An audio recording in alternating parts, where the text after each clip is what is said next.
नमस्कार, मी अश्विनी सावंत, शासकीय माध्यमिक विद्यालय पिसुर्ले सत्तरी गोवाची विद्यार्थिनी. कोरोना साथीचा रोग आणि आपण या विषयावर विप्रो या संस्थेसाठी आम्ही एक प्रकल्प करीत आहोत. आता आम्ही शेतकऱ्यांकडे आलो आहोत. तर काका, कसे आहात?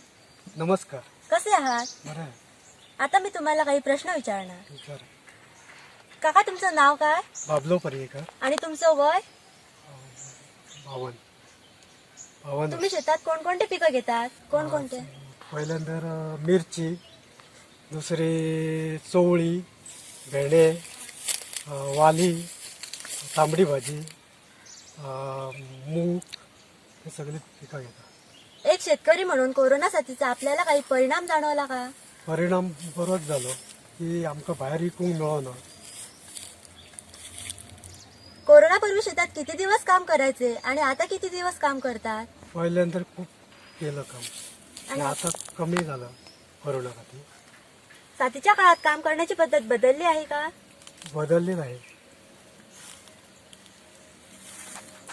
आपण आपल्या शेतात पिकवलेली पिकं कोठे विक्री करतात? आता कोरोना खातीर भायर वचोंक मेळना. आमी कोरोना पयलीं शेतकरी सोसायटीक वाळपय घातलेली. आता तेज्या नंतर आमची मागीर गांवांतच कोण कोण भाजी व्हरपाक लागले. म्हणून थोड्या प्रमाणे आमकां खूब लुकसाण जाली, पूण थोड्या प्रमाणे आमी गांवांतल्या गांवांत विक्री केली. या कोविड महामारीच्या दरम्यान आपल्या पिकांची विक्री कशी झाली? बरी जाली नाही.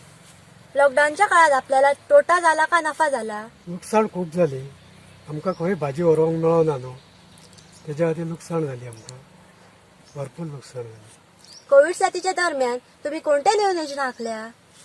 नवीन म्हणजे आता आमी भायर खंय सरोंक मेळोकच ना न्हू लॉकडावना खातीर. मागीर आमी हांगा भाजीच हे केले. समजा कोरोना रोग जास्त काळ राहिला तर आपण शेती कशी सुरू ठेवाल? थोडी थोडी करीत राहील. आता कोरोनाच्या काळात आपण हवामान बदल पाहिला का? हवामान म्हणजे तसो हे जालाच न्हू कोरोनाचो. हे म्हणजे सगळे पाळचे पडले आमकां न्हू. कोविडच्या काळात कोणताही पर्यायी व्यवसायाचा विचार केला आहे का? काय व्यवसाय म्हणजे आमचे आणि काय ना, भाजीचेच काम आमचे चडशे. आणि काय कामाक आमी वचोंक शकना. आता वय खूप जालो न्हू आमचो. भाजीचेच काम चडशे. तुम्ही कोरोनाच्या काळाचा अनुभव सांगू शकाल का?